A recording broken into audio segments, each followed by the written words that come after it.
Fúnkẹ́ Akíndélé sọ̀rọ̀ sókè ó ní mo sì máa ṣòṣèlú o. Sẹ́yìn náà ti gbọ́ ìdí tí EFCC fi ránṣẹ́ sí Ìyábọ̀ Òjó àti ohun tí wọ́n ní kó ṣe lẹ́yìn ìgbéyàwó ọmọ rẹ̀. Ẹ jọ̀wọ́ ẹ farabalẹ̀ kẹ́ gbọ́ ìròyìn náà lẹ́kùnrẹ́rẹ́. Fúnkẹ́ Akíndélé sọ̀rọ̀ sókè ó ní mo sì máa ṣòṣèlú o. Gbajúgbajà òṣèré orí ìtàgé àti olùdarí eré ilé wa tí fíìmù rẹ̀ máa ń tayọ ju ti àwọn ẹlẹgbẹ́ rẹ̀ lọ ni Olúfúnkẹ́ Akíndélé tí àwọn olólùfẹ́ rẹ̀ tún máa ń pè ní Làfúnkì tàbí Jennifer ti ṣàlàyé pé àgbò tó tàdí mẹ́yìn ni ọ̀rọ̀ òun nínú òṣèlú. Ó ní agbára ni òun lọ mú wá. Ó ní òun sì máa ṣe òṣèlú bó tilẹ̀ jẹ́ pé ó fìdí rẹmi lọ́dún 2023 tó kọ́kọ́ kópa nínú òṣèlú gẹ́gẹ́ bí igbákejì olùdíje ipò gómìnà ti ìpínlẹ̀ Èkó lábẹ́ àsíá ẹgbẹ́ òṣèlú PDP tó sì jẹ́ pé òun àti arákùnrin tí wọ́n jọ díje nígbà náà tí orúkọ rẹ̀ ń jẹ́ Abdulazeez Adédìran tí ọ̀pọ̀ àwọn èèyàn mọ̀ sí Jandor ti pínyà lẹ́yìn ìgbà náà tí kálukú sì ti padà sí ẹnu sí àárọ̀ rẹ̀ tí Jandor náà ti kúrò nínú ẹgbẹ́ òṣèlú PDP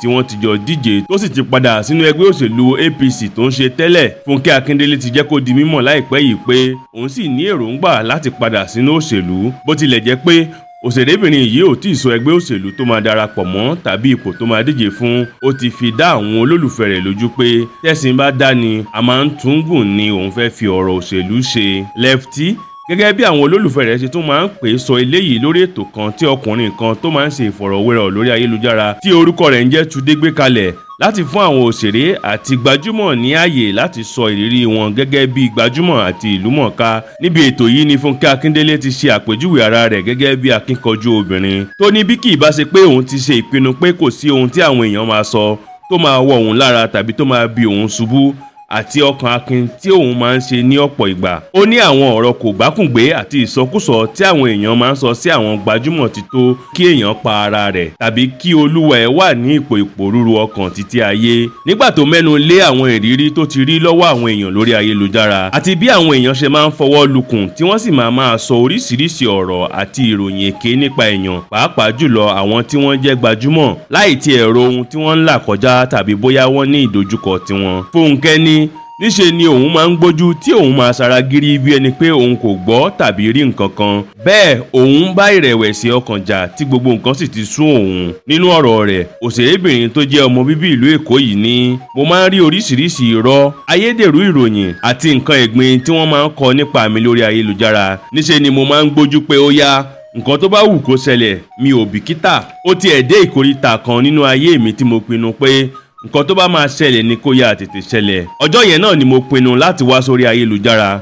Mo wà nílùú Dubai lọ́jọ́ yẹn pẹ̀lú àwọn ọmọ mi nítorí wọ́n wà nínú ọludé. Juliana wà pẹ̀lú wa, ìyẹn Juliana Olóyèdé tí ẹnìkan ṣàdédé jáde tó bẹ̀rẹ̀ sí ní parọ́ ohun tí mi ò mọ̀ nípa rẹ̀ mọ́ mi. Nítorí pé òṣèré kan tó bá mi ṣeré nínú Jennifer's Diary Jùmọ̀kẹ́ kú kí Ọlọ́run bá mi fọ̀run kẹ́ tí wọ́n sì ń sọ pé kí ló dé tí mò ń dárò rẹ̀ pé ó kú wípé ṣèbí wọ́n pè mí nígbà tí ara rẹ̀ kò yá pé ó ní ìrẹ̀wẹ̀sì ọkàn tí mi ò sì ràn án lọ́wọ́. Èmi gan ní gbogbo ìgbà yẹn wà nínú ìrẹ̀wẹ̀sì ọkàn. Mo ń gba ọ̀pọ̀lọpọ̀ nǹkan tí mi ò lè sọ jáde mọ́ra. Níṣe ni mo mú fóònù mi tí mo wọnú yàrá tí mo tilẹ̀kùn kí àwọn èèyàn má bàa wọlé wá bá mi. Bí mo ṣe gba orí ayélujára lọ nìyẹn tí mo ṣe fídíò. Àìmọye èèyàn ló ti tilẹ̀kùn mọ́rí bíi tèmi tó jẹ́ pé wọ́n pa ara wọn ni. Ṣùgbọ́n mo dúpẹ́ pé ilẹ̀kùn tí èmi tì orí ayélujára ni mo gbà lọ láti ṣe fídíò. Èèyàn gbọ́dọ̀ ní ọkàn akin nínú ayé yìí pẹ̀lú oríṣiríṣi ọ̀rọ̀ tí àwọn èèyàn máa ń sọ nípa èèyàn tí kì í ṣe òótọ́. Inú mi sì ń dùn pé mo lè sọkàn gírí láti gbé ìgbésẹ̀ yìí gẹ́gẹ́ bí akíkanjú. Nígbà tí Fúnkẹ́ sọ̀rọ̀ lórí bó ṣe kópa nínú òṣèlú àti ìdìbò ti ọdún 2023. Òṣèré yìí ní ó ní fídíò kan tí òun rí nígbà òṣèlú náà tó bà òun lọ́kàn jẹ́ kódà ó gba omijé lójú òun. Ó ní àwọn ìyá kan ló wà nínú fídíò náà tí wọ́n ń kọrin tí wọ́n ń jó tí wọ́n ń fi òun ṣe ẹ̀yẹ pé òun kò lọ́kọ.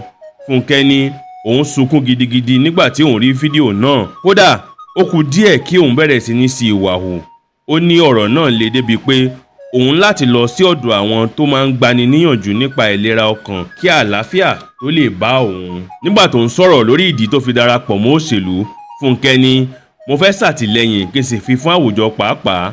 Eléyìí ló jẹ́ kí n darapọ̀ mọ́ òṣèlú. Ṣùgbọ́n nígbà tí mo débẹ̀ tí mo rí bí wọ́n ṣe ń pariwo mi, mo wá bẹ̀rẹ̀ sí ní fojú wo àwọn obìnrin tó jẹ́ olóṣèlú bí Àbíkẹ́ Dábírí, bí wọ́n ṣe máa ń sọ̀rọ̀, bí àwọn èèyàn ṣe máa ń bọ̀wọ̀ fún wọn àti ìṣesí wọn. Àwọn nǹkan wọ̀nyí ló jẹ́ ìwúrí fún mi tí mo sì gba ara mi ní ìyànjú láti lọ, tí ẹ̀mí mi sì ń sọ fún mi pé ìwọ náà lọ, o lè ṣe é. Mo sì kọ́ pé èèyàn gbọ́dọ̀ ní ìgboyà, kó jẹ́ akíkanjú, ó sì jẹ́ alágbára. Nítorí tí èèyàn bá ń bẹ̀rù, irú ẹ̀rù yìí ló máa ti èèyàn sí kọ̀rọ̀ kan tí onítọ̀hún kò sì ní lè jáde. Gbogbo nǹkan wọ̀nyí ni mo kọ́ nígbà tí mo darapọ̀ mọ́ òṣèlú. Yàtọ̀ sí àwọn nǹkan wọ̀nyí, mo tún ní ìmọ̀ sí i, mo mọ àwọn èèyàn sí i. Mo bẹ̀rẹ̀ sí ní ka oríṣiríṣi ìwé.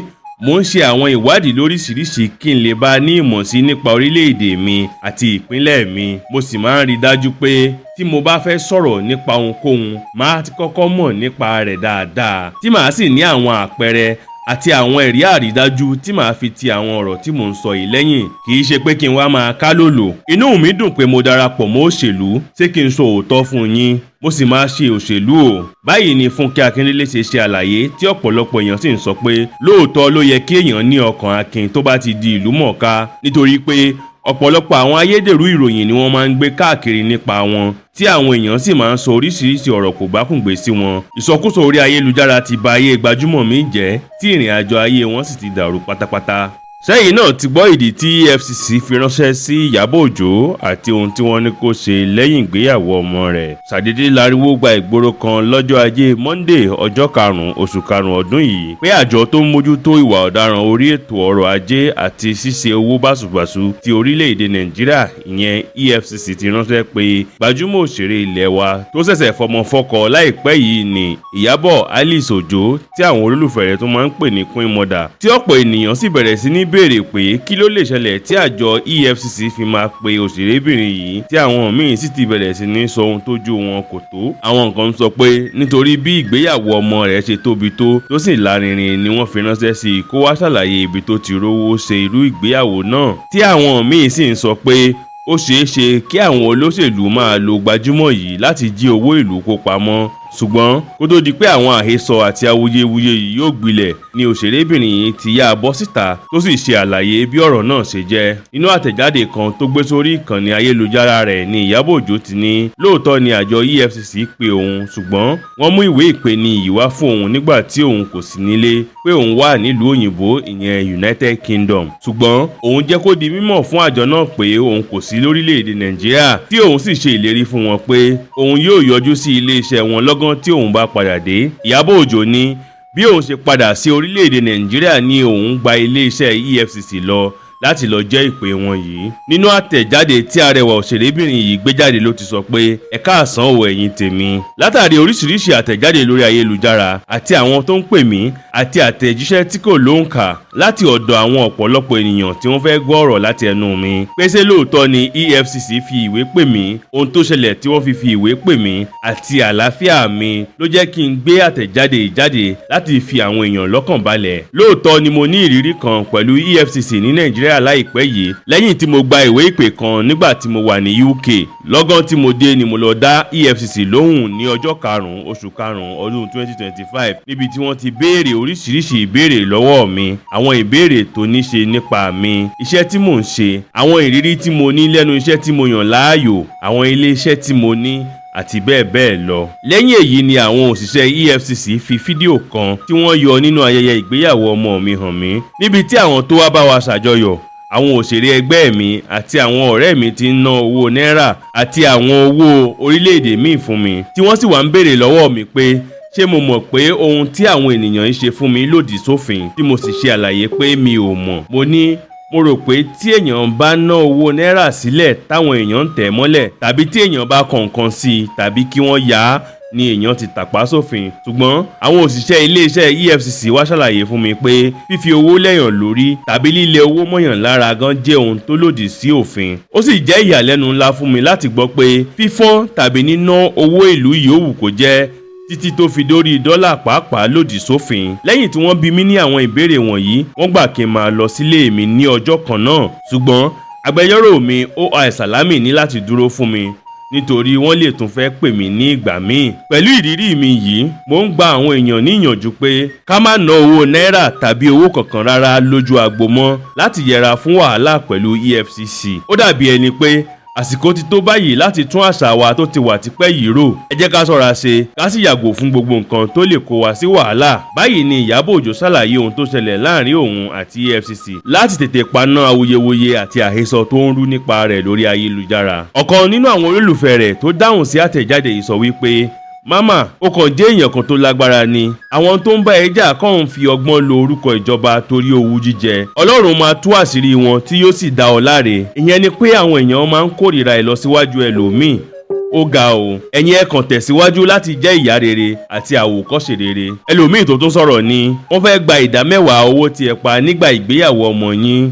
Àwọn ẹlẹ́sìn mẹ́ta múrí kan. Ẹnìkan tún sọ pé tí wọ́n bá lo akitiyan yìí láti dẹ́kun ìwà ọ̀daràn, Nàìjíríà ò ní sí níbi tó wà lónìí. Ṣùgbọ́n irọ́, àwọn nǹkan tí kò ní ipa lára Nàìjíríà ni wọ́n máa kọjú sí kiri. Kí ni dọ́là tún ní í ṣe pẹ̀lú wọn báyìí? Ṣùgbọ́n Ọlọ́run jù wọ́n lọ. Bí ẹ ò bá gbàgbé, lẹ́yìn ìgbéyàwó ọmọ Òjó yìí ni àjọ EFCC pé ọ̀dọ́mọdé olówó ilẹ̀ Ìgbò ní Emeka Okonkwo tí àwọn èèyàn mọ̀ sí E-Money lẹ́yìn tó náwó bí ẹlẹ́dà níbi ìgbéyàwó ọmọ Ìyábọ̀ Òjó. Bákan náà ni ọ̀rọ̀ owó fífọ́n àti níná yìí ṣe sọ ìlúmọ̀ọ́ká ọmọkùnrin tó máa ń múra bí obìnrin ní Idris Okuneye tí gbogbo èèyàn mọ̀ sí Bobrisky dèrò ọgbà ẹ̀wọ̀n fún odidi oṣù 6 lẹ́yìn tó fi owó dára níbi àfihàn sinimá òṣèrébìnrin ilẹ̀ wa ní Ẹniọlá Àjàó tí àkọlé rẹ̀ ń jẹ́ Àjàkájù. Ó dàbí ẹni pé àjọ EFCC ti fẹ́ fi ọwọ́ líle mú ọ̀rọ̀ òfin yìí tó sì lè ṣe àkóbá fún àwọn olórin, oníjó, eléré orí ìtàgé àti gbogbo àwọn èèyàn tó jẹ́ pé